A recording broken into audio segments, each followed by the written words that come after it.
name is Noel Garikai. I will speak to the topic on child sexual abuse in Zimbabwe. Child sexual abuse in Zimbabwe is a significant problem, both in quantitative and qualitative views. The magnitude, if you read articles on child sexual abuse, they'll point to children and the great numbers of children being sexually abused. You will also find studies that talk to child sexual abuse from a qualitative perspective. But what we agree is that it is a significant problem in Zimbabwe. I will also want to say that while it is a problem in Zimbabwe, this is against the background of well-articulated laws in Zimbabwe that protect children. Zimbabwe is one of the countries with progressive laws that protect children. And yet, there's a mismatch between the laws and what is happening on the ground in terms of the number of children that are abused. So you would find that there is that misnomer between the laws and abuse of children, because in addition to these laws, Zimbabwe is a signatory of regional conventions and international conventions that protect children. Child sexual abuse is linked to a host of ecological factors that predispose children to abuse. I would like to look at child sexual abuse from a framework that looks at it from an ecological perspective, where abuse itself does not only affect the child and their microenvironment. My argument and thesis is that it also affects the child and their ecological environment. That includes their neighborhood, their education. It affects the country as well, in that as a country and as a developing country and a poor country like ours, we have now to channel resources to mitigate the effects of child sexual abuse. And by so doing, it then denies us the development that we need. But more importantly, it denies children their development and their healthy development into productive adults who would otherwise contribute to the socioeconomic development of our country because of child sexual abuse. So child sexual abuse is an ecological phenomenon that affects the child, but also it affects their ecological environment. While child sexual abuse is a problem in Zimbabwe, you would be surprised to say, but why do we have it? And yet we have a series of laws that protect children in Zimbabwe against abuse. If you look at our constitution and also the laws that are drawn from the constitution, and also in addition to say that Zimbabwe is a signatory of international and regional conventions, such as the Convention on the Rights of Children. Zimbabwe is a signatory of all these. But why do we have this? So you find that there are many factors that predispose children to abuse, and we can still use the same ecological perspective to look at these factors that predispose our children to abuse as the factors, and these factors also lying within the ecological environment that exposes children to abuse.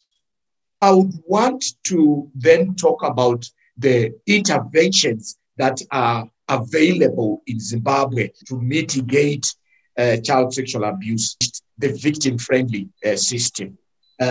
Before you is a slide that shows the players that make up the victim-friendly. The victim-friendly is basically a basket of service providers or services, a confluence of services. So the victim-friendly is a confluence or a meeting place or a marketplace or a service place where children who are survivors of child sexual abuse can access different forms of services.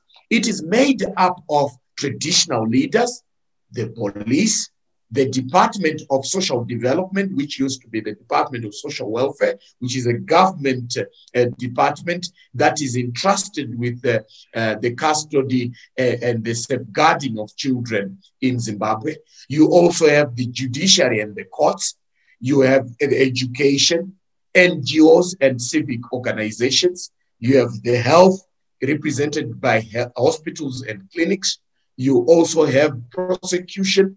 You also have, I have repeated education. I see repeated education. But of interest are traditional leaders. Much of literature, if you read, will point to traditional practices exposing children to abuse.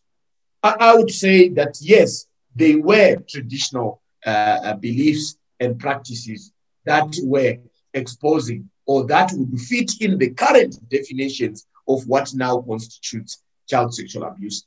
But also, it is also important to note that there are now also traditional and indigenous ways of protecting children. One such is the victim-friendly system in Zimbabwe, to which traditional leaders are part of. And then the forum also becomes an indigenous way of responding to the problem of child sexual abuse. Let's move on to the next slide. So what do social workers do in this regard? I think our starting point is an appreciation that child sexual abuse in itself is a human rights and child rights issue. It is a developmental issue that it then puts social work at the center of child sexual abuse, and it makes child sexual abuse one of the issues that should be at the core of social work. So social work is linked to child sexual abuse because child sexual abuse is a child's rights issue. Now, we also appreciate that social workers, by their nature of work, they have statutory roles. And in Zimbabwe, for example, you will find that they have statutory roles within the system. Social workers are employed in police. Social workers are in the Department of Social Development. Social workers work in NGOs. Social workers work in the health sector. Social workers, now you have social workers in private schools, and the way we talk about school social work. So it puts social workers in the mix there. You also look at social workers coming to talk about social work preventing child sexual abuse at different levels. I would refer you to read Chitereka 2012. I would also recommend that you read Muridzo and Malianga 2015, where they're talking about the role of social workers in the prevention of child sexual abuse. I also understand there is also an article by Mutetwa and colleague that also talk about child sexual abuse. You can visit these articles. They are there in African Journal of Social Work. You can also then read about the challenges that social workers face in dealing with child sexual abuse. There's an article by Muridzo and Kaseke that looks at the challenges within the victim-friendly and the challenges that professionals, including social workers, face. You can also read another corresponding article by the same author, where they look now at important to look at these challenges, because as a special category of children, such children are also prone to abuse, and yet they face a number and a plethora of challenges accessing the services in the work of child sexual abuse.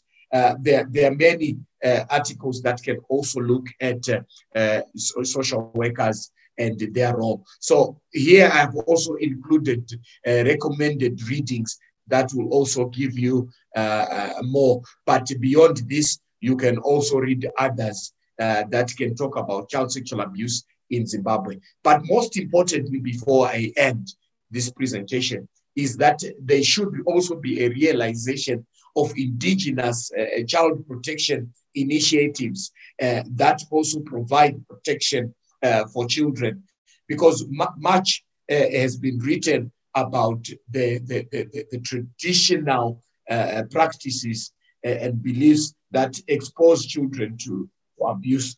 But there should also be a deliberate and a balanced view that looks at what societies and communities are also doing in protecting children against abuse, so that you have a balanced view of child sexual abuse and what can be done. Thank you very much.